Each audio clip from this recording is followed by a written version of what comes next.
Hello, students. Hope you are doing great.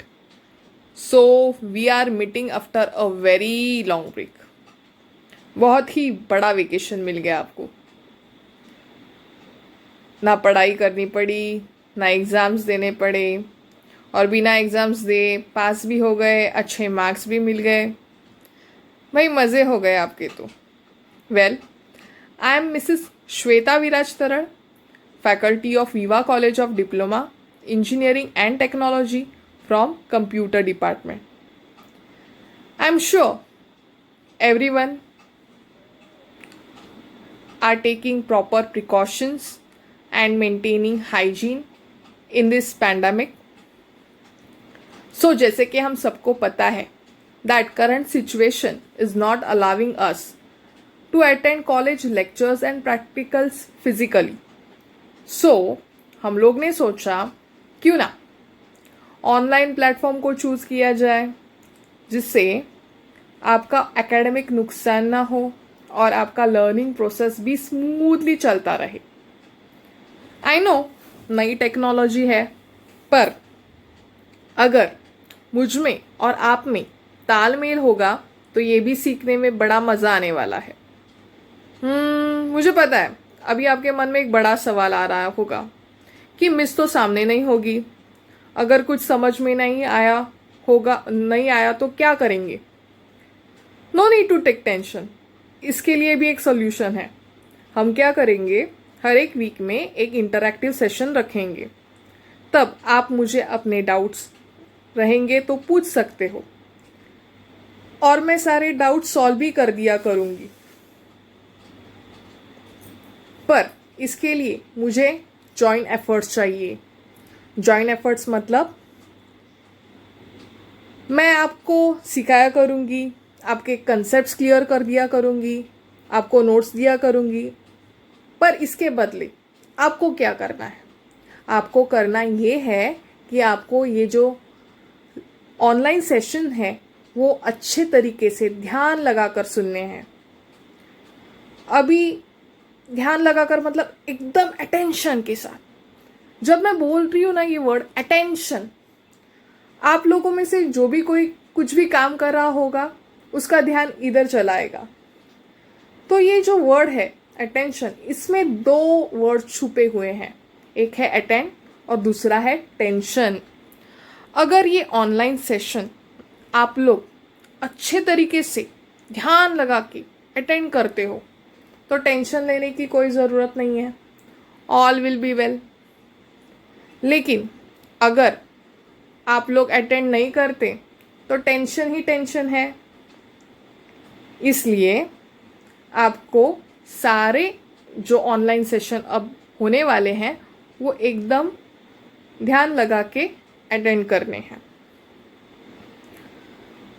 और आप में से अभी कुछ कुछ बंदे होंगे जो ये अभी सेशंस हैं कितने भी ड्यूरेशन के हो, 25 मिनट्स, 30 मिनट्स, 20 मिनट्स के, उनमें से कोई बंदे आधा अभी सुनेंगे, आधा दोपहर को सुनेंगे, आधा शाम को सुनेंगे, आधा रात को सुनेंगे.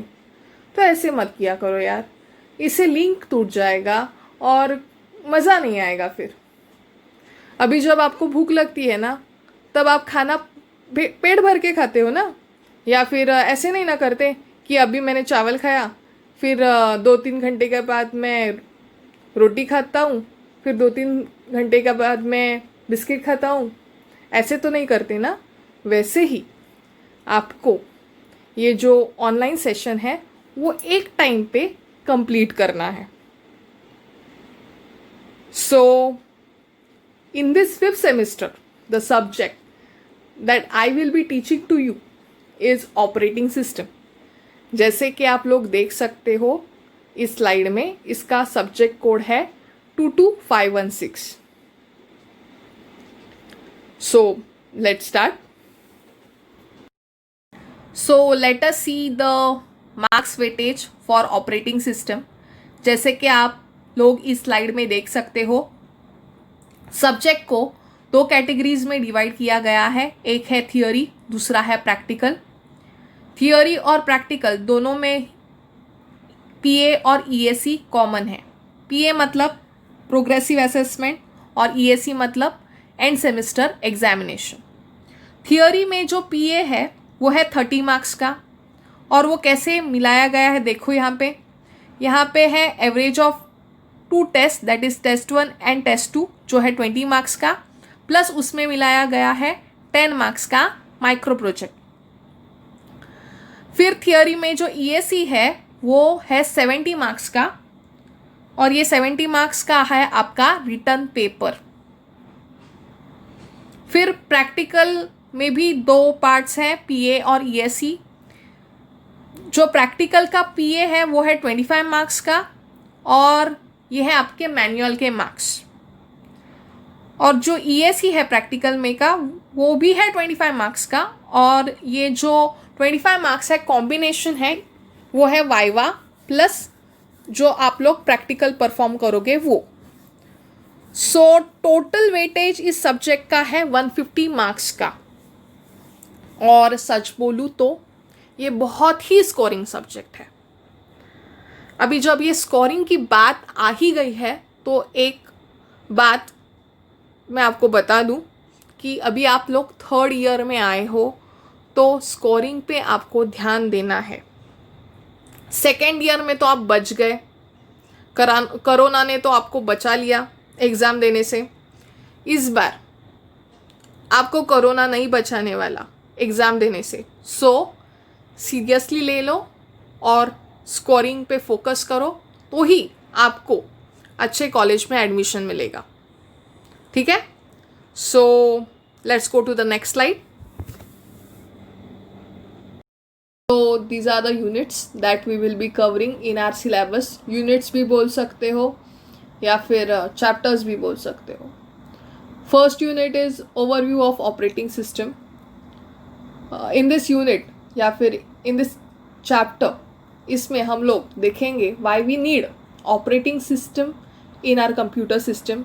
उसके goals क्या है, उसके functions क्या है, फिर इसके types क्या है। Second chapter, that is second unit, is services and components of operating system. इसमें हम लोग देखेंगे सर्विसेज ऑपरेटिंग सिस्टम कौन सी प्रोवाइड कर रहा है, सिस्टम कॉल का कंसेप्ट क्या है, फिर ऑपरेटिंग सिस्टम के कंपोनेंट्स कौन से हैं, टूल्स कौन से हैं,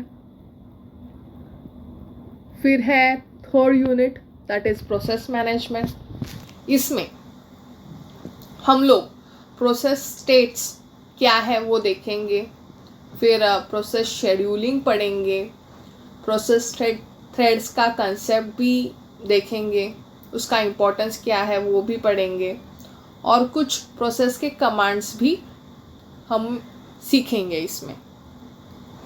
फिर है फोर्थ चैप्टर या fourth unit CPU scheduling and algorithms. इसमें हम लोग CPU के शेड्यूलिंग क्राइटेरियाज को देखेंगे, अलग अलग शेड्यूलिंग अल्गोरिदम पढ़ेंगे। मोस्टली इस चैप्टर में सम्स है। फिर डेडलॉक का कंसेप्ट क्या है, डेडलॉक क्या होता है, उसे हैंडल कैसे करते हैं, उसे प्रिवेंट कैसे किया जाता है, उसको अवॉइड कैसे करना है, ये सब हम लोग पढ़ेंगे। तो फोर्थ चैप्टर में सम्स है, इसके वजह से ये थोड़ा स्कोरिंग हो जाता है एज कंपेरेटिवली अदर चैप्टर। फिर है फिफ्थ यूनिट या फिर फिफ्थ चैप्टर जिसका नाम है मेमोरी मैनेजमेंट। हम लोग इस यूनिट में ऑपरेटिंग सिस्टम कौन सी टेक्निक यूज़ कर रहा है डेटा स्टोरेज के लिए वो पढ़ेंगे। फिर वर्चुअल मेमोरी का कंसेप्ट क्या है, पेजिंग सेगमेंटेशन होता क्या है। इस चैप्टर में ये हम सब कवर करेंगे। तो जनरली इस चैप्टर में हम लोग ऑपरेटिंग सिस्टम की मेमोरी मैनेजमेंट टेक्निक्स देखने वाले हैं। फिर आता है लास्ट चैप्टर या फिर लास्ट यूनिट, वो है फाइल मैनेजमेंट सिस्टम। यहाँ पे फोकस होगा हमारा कि ऑपरेटिंग सिस्टम कैसे फाइल्स की मदद ले रहा है डेटा को स्टोर करने के लिए। एक्सेस मेथड्स कौन से हैं, डायरेक्टरीज का कंसेप्ट क्या है, वो भी हम लोग इस चैप्टर में पढ़ेंगे। जैसे कि आप लोग इस स्लाइड में देख सकते हो, मैंने हर एक यूनिट के नीचे एक मार्कर डाला है 8, 10, 14, 14, 14, 10। ये आप जो देख रहे हो ना, ये उस यूनिट को दिए गए अप्रॉक्सीमेटली मार्क्स है। अप्रॉक्सीमेटली मार्क्स मतलब हम लोग परफेक्टली नहीं बता सकते कि इतना ही मार्क्स का ये एग्ज़ाम में आएगा, कम ज़्यादा हो सकता है। तो आपको वो वेटेज ऑफ मार्क्स पे ध्यान नहीं देना है। आपको सिर्फ दिमाग में ये ध्यान रखना है कि आपको हर एक चैप्टर इक्वल इम्पोर्टेंस देके पढ़ना है, कौन सा भी चैप्टर ऑप्शन में नहीं डालना है, तो ही अच्छा स्कोरिंग पॉसिबल है। So let's go to the next slide. Operating system को समझने के लिए हम लोग एक रियल लाइफ एग्जाम्पल पहले लेते हैं। मैं घर पे बैठी हूँ और मुझे शॉपिंग करनी है, ऑनलाइन शॉपिंग, और मैं अमेज़ॉन ऐप यूज़ कर रही हूँ ऑनलाइन शॉपिंग करने के लिए। मुझे एक प्रोडक्ट पसंद आया, मैंने वो प्रोडक्ट को सिलेक्ट किया, उसके फीचर्स देखे, फिर मैंने उसका ऑर्डर प्लेस किया, उसका पेमेंट कर दिया। अब मैं उस प्रोडक्ट के डिलीवरी की राह देख रही हूँ। तो जब मुझे वो प्रोडक्ट पसंद आया तो मैंने ऑर्डर कर दिया ऑनलाइन। क्या मैं वो प्रोडक्ट लेने के लिए मुझे शॉप में जाना पड़ रहा है? नहीं, यहाँ पे अमेज़ॉन ऐप है, ये मेरे और वो जो शॉप है रिटेलर के बीच में एक इंटरफेस के तरह काम कर रहा है। मतलब बिना कहीं भी जाए मुझे वो प्रोडक्ट अवेलेबल हो रहा है घर पे। यहाँ पे अमेज़ॉन ऐप वो जो प्रोडक्ट मैंने सिलेक्ट किया है वो रिटेलर से अवेलेबल करके देता है और मुझे मेरे घर पे वो डिलीवर कर देता है। तो मुझे इधर उधर जाने की ज़रूरत नहीं पड़ती। सो यहाँ पे Amazon app acts as an interface between the retailer who owns the shop or who sells that product, उसको हम लोग रिटेलर बोलते हैं, and between me, that is buyer. So operating system वैसे ही एक इंटरफेस है यूज़र और हार्डवेयर के बीच में, ठीक है। So to understand operating system better हम लोग नेक्स्ट स्लाइड देखते हैं। तो ऑपरेटिंग सिस्टम होता क्या है? Operating system is a system software, मतलब ये सिस्टम के अंदर होता है। इसकी बेसिक फंक्शनैलिटी क्या है या इसका बेसिक डेफिनेशन क्या है? तो जैसे कि मैं आपको पहले बता चुकी हूँ कि operating system acts as an interface between user and hardware. इसका मतलब जितने भी मेरे यूज़र्स हैं उन यूज़र्स को हार्डवेयर से इंटरेक्शन जो करवाता है वो है ऑपरेटिंग सिस्टम। अब इस डायग्राम में जैसे आप लोग देख सकते हो, यहाँ पे मेरा जो हार्डवेयर है वो क्या क्या दिखाई दे रहा है। यहाँ पे input output devices, RAM, CPU. Input output devices मतलब कीबोर्ड, माउस, प्रिंटर, स्कैनर। फिर हमारे पास है रैम जिसको हम लोग बोलते हैं मेन मेमोरी। उसके अलावा मेरे पास है सेकेंडरी मेमोरी। तो ये सारे क्या हुए? ये सारे हुए मेरे हार्डवेयर डिवाइसेस। तो इन हार्डवेयर डिवाइसेस को जब मैं यूज़ कर रही हूँ तो क्या मैं वो उसे डायरेक्टली यूज़ कर रही हूँ? नहीं, उनको मैं यूज़ कर पा रही हूँ बिकॉज ऑफ ऑपरेटिंग सिस्टम।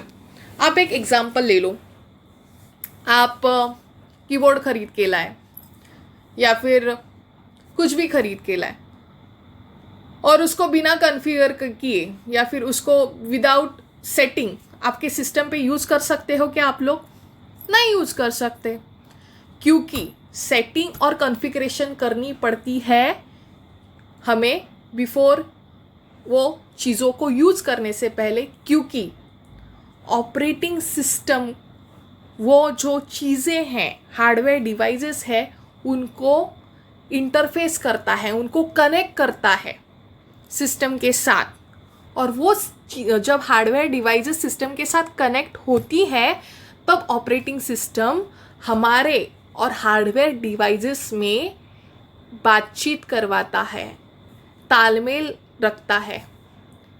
जैसे मैंने कीबोर्ड पे टाइप किया वैसे ऑपरेटिंग सिस्टम ने बताया सीपीयू को, या फिर सीपीयू जिसको हम लोग बोलते हैं ब्रेन ऑफ कंप्यूटर सिस्टम, कि यूज़र इनपुट दे रहा है तो तुझे आउटपुट दिखाना है स्क्रीन पे। फिर स्क्रीन पे आउटपुट दिखाने के बाद हम लोग प्रिंट ऑप्शन करते हैं। तो ये सारा जो आप लोग सिनेरियो में ये जो बता रही हूँ, ये जो मैं इनपुट दे रही हूँ, आउटपुट आ रहा है, ये सब किसके वजह से हो रहा है? ये सब हो पा रहा है बिकॉज ऑफ ऑपरेटिंग सिस्टम। अब मेन पॉइंट पे आते हैं। अगर मेरे सिस्टम में ऑपरेटिंग सिस्टम नहीं हुआ तो क्या सिनेरियो होगा? अगर मेरे सिस्टम में ऑपरेटिंग सिस्टम नहीं है तो जितने भी मेरे हार्डवेयर डिवाइसेस हैं उनको अगर मुझे एक्सेस करना पड़ेगा, तो उनको एक्सेस करने के लिए मुझे हर एक हार्डवेयर डिवाइसेस के लिए प्रोग्राम लिखना पड़ेगा। मतलब जितने भी मेरे हार्डवेयर डिवाइस है उतने मुझे प्रोग्राम लिखने पड़ेंगे। ये थोड़ा कॉम्प्लेक्स हो जाएगा। एग्जाम्पल ले लो कि मुझे एक फ़ाइल प्रिंट करना है और मेरे सिस्टम में ऑपरेटिंग सिस्टम नहीं है, तो मैं वो फाइल प्रिंट करने के लिए क्या करूँगी, एक प्रोग्राम लिखूँगी। और वो प्रोग्राम मैं लिखूँगी प्रिंटर को बताने के लिए कि तुझे प्रिंट फंक्शन इन्वोक करना है। वो प्रोग्राम लिखने के बाद प्रिंटर क्या करेगा, प्रिंट फंक्शन इन्वोक करेगा और मेरा फाइल प्रिंट होगा। लेकिन अगर मेरे सिस्टम में ऑपरेटिंग सिस्टम है तो मैं वो फाइल कैसे प्रिंट करूँगी? सीधा फाइल मेनू में जाऊँगी, प्रिंट ऑप्शन को सिलेक्ट करूँगी और मेरा फाइल प्रिंट हो जाएगा। देखा कितने इजीली एक क्लिक से मेरा सब प्रॉब्लम सॉल्व हो रहा है। सो ऑपरेटिंग सिस्टम क्या करता है, एक यूज़र फ्रेंडली इंटरफेस प्रोवाइड कर रहा है हम लोगों को। हम लोग को पता भी नहीं चल रहा है कि हम लोग ने कितने इजी वे से प्रिंटर को यूज़ किया by just clicking on print command. ठीक है, so let's go to the next slide. Operating system का बेसिक एग्जाम्पल मैं दूँ तो सबसे ज़्यादा जो ऑपरेटिंग सिस्टम यूज़ होता है वो है विंडोज़ ऑपरेटिंग सिस्टम। अब ऑपरेटिंग सिस्टम की प्राइमरी फंक्शनैलिटी, या फिर हम बोल सकते हैं उसका मेन फंक्शन क्या है, to provide convenience to the user. मतलब मुझे मेरे हार्डवेयर को ईजीएस्ट वे से यूज़ करने आना चाहिए। यही एक रीज़न है विंडोज़ ने बहुत साल तक पूरी मार्केट को एक्वायर किया था। मतलब नियरली 95% मार्केट को एक्वायर किया था विंडोज़ ने। पूरा का पूरा मार्केट मोस्टली माइक्रोसॉफ्ट से ही एक्वायर्ड था, क्योंकि वो मेजर गोल सर्व कर रहा था और वो है कन्वीनियंस। लेकिन धीरे धीरे जैसे टाइम आगे बढ़ता गया और यूज़र के पास टाइम की वैल्यू बढ़ती गई, तो यूज़र को ऐसे चाहिए था कि मेरे प्रॉब्लम्स जल्द से जल्द सॉल्व हो जाए। तो ऐसे सीन में एक और गोल का इन्वेंशन हुआ जिसको हम लोग बोलते हैं थ्रूपुट। थ्रूपुट मतलब number of task executed per unit time. In short, जितने मेरे टास्क ज़्यादा एग्जीक्यूट होंगे कम ड्यूरेशन में, उतना ही मेरा थ्रूपुट अच्छा रहेगा। सो हमें ऐसे ऑपरेटिंग सिस्टम चाहिए जिसका थ्रूपुट ज़्यादा हो और कन्वीनियंट भी हो यूज़ करने के लिए। सो ये टर्म के वजह से एक ऑपरेटिंग सिस्टम मार्केट में और बढ़िया चला, वो है लिनक्स। लिनक्स ने विंडोज़ का जो मार्केट वैल्यू था वो थोड़ा कम कर दिया। तो ये मेन इम्पॉर्टेंट गोल्स है ऑपरेटिंग सिस्टम के। So let's go to the next slide. जैसे कि आप लोग देख सकते हो, ये मेजर ऑपरेटिंग सिस्टम है जैसे मैं पहले बता चुकी, विंडोज़ सबसे मशहूर ऑपरेटिंग सिस्टम है। इसके बहुत सारे वर्जन्स मार्केट में आए हैं। ये वाइडली यूज्ड ऑपरेटिंग सिस्टम है, मतलब 100 में से 90 to 95% लोग तो विंडोज़ ऑपरेटिंग सिस्टम का ही यूज़ करते हैं। फिर लिनक्स का भी अच्छा खासा डिमांड है मार्केट में। ये मैक ओएस और iOS है, ये ऑपरेटिंग सिस्टम डिज़ाइन किए हैं एप्पल ने। ये एक्सक्लूसिवली सिर्फ एप्पल डिवाइसेस के लिए ही यूज़ होते हैं। फिर है Android operating system. Mostly population जो है वो स्मार्टफोन यूज़ कर रहा है और उस स्मार्टफोन में एंड्रॉयड ऑपरेटिंग सिस्टम ही यूज़ होता है। सो ये सारे जो ऑपरेटिंग सिस्टम आप लोग देख रहे हो वो सब डिमांड में है मार्केट में फ़िलहाल। बाकी के फर्स्ट यूनिट के टॉपिक हम लोग नेक्स्ट सेशन में देखेंगे। तब तक के लिए be safe at home. So let's see you all in the next session. Bye. Take care.